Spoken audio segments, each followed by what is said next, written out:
आज आज इंसान के मन का कोई लक्ष्य ही नहीं रहा। बिना लक्ष्य के मन क्या कहलाता है? कल्लू। ये मन कल्लू बन गया है। कल्लू मन यानी कि कल कल कल कल करता रहता है। कल क्या, जो समय कल बीत गया और कल जो आने वाला कल, इस पर ही इंसान निर्भर है। कुछ भी आज पर निर्भर नहीं है। आज कुछ नहीं करना चाहता। हर चीज को कल पर छोड़ देते हैं कि जो भी कुछ हुआ कल कर लेंगे।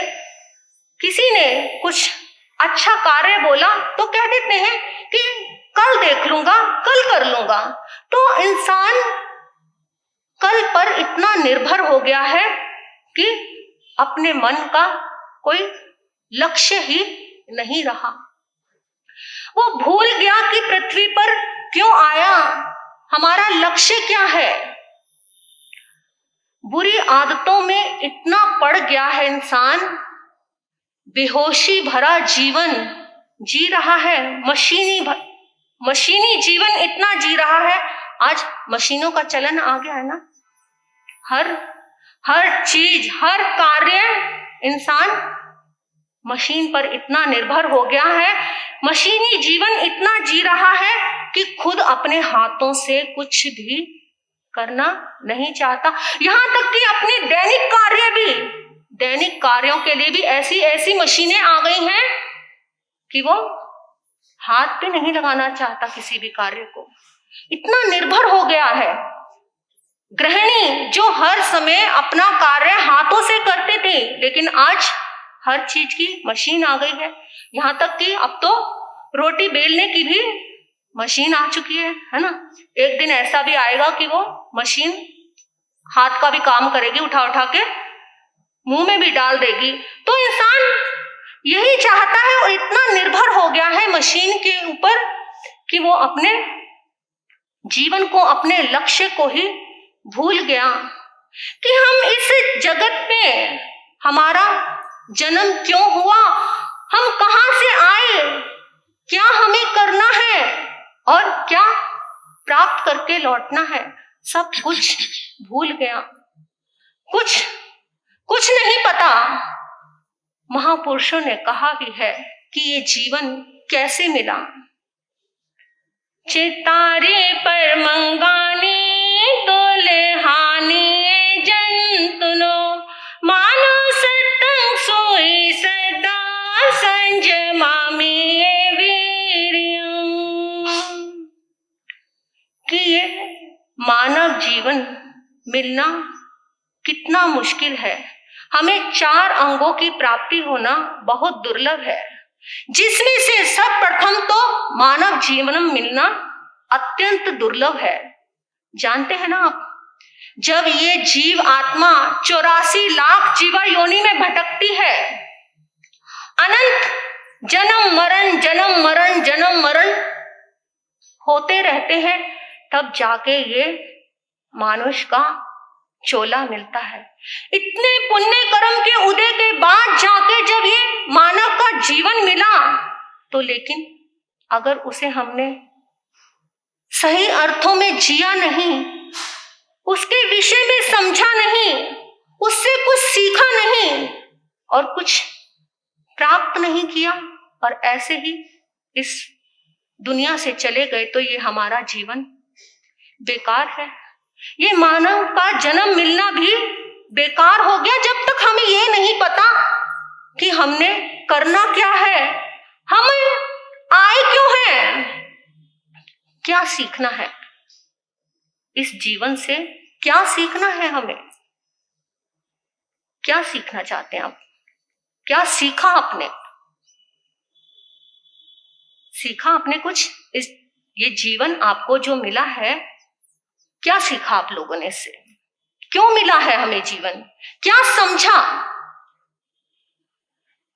सीखना हमने जो प्रभु महावीर ने हमें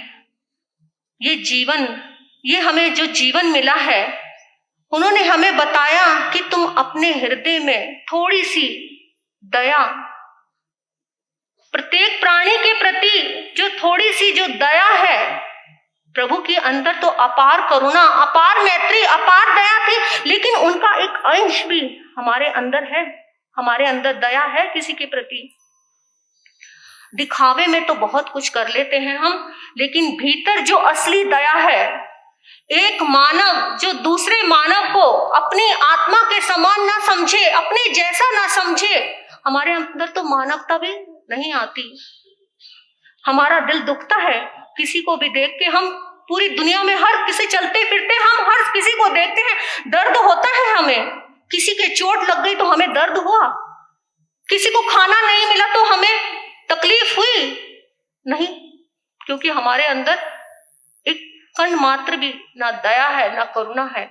अगर हमारे अंदर दया होती तो हम दूसरे को देखकर विचलित हो जाते, क्योंकि प्रभु ने तो हर पल पल करुणा दया बरसाई। उनकी जैसी दया करुणा का हम अंश भी लेकर नहीं चल रहे। हमने कुछ सीखा ही नहीं, आए हैं बस जीवन बिताकर जा रहे हैं।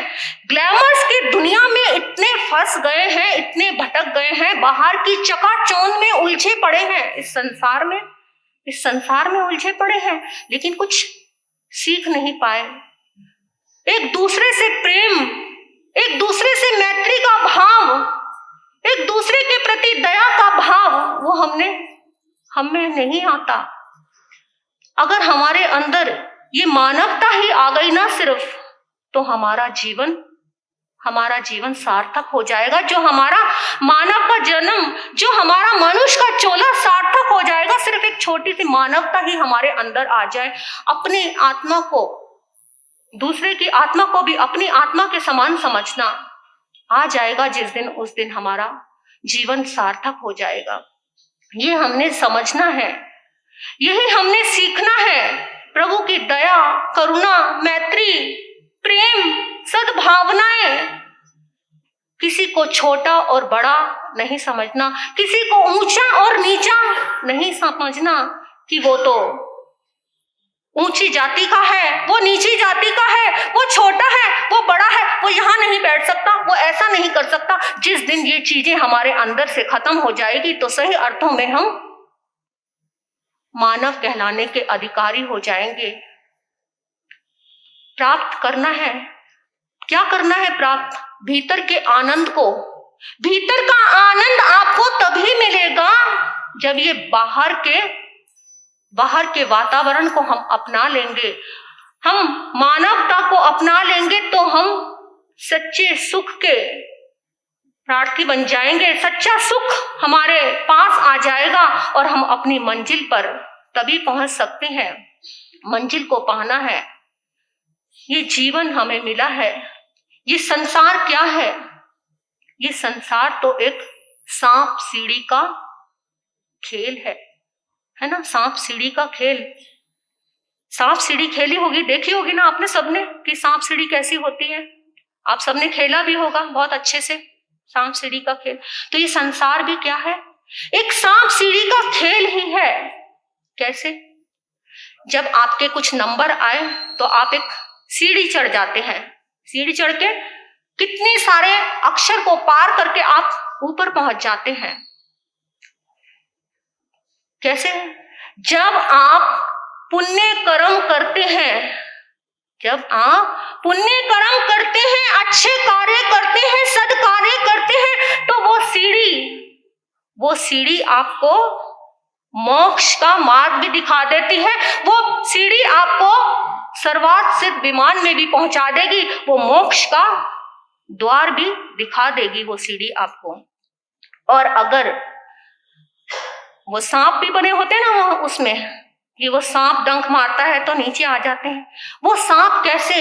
राग के, द्वेष के, मोह के, माया के, इस जंजाल के जो सांप अगर काट ले तो हम कहाँ आ जाते हैं? वापिस एक नंबर पर आ जाते हैं। वापिस उसी जगह से स्टार्ट किया वहीं पर आके खड़े हो जाते हैं।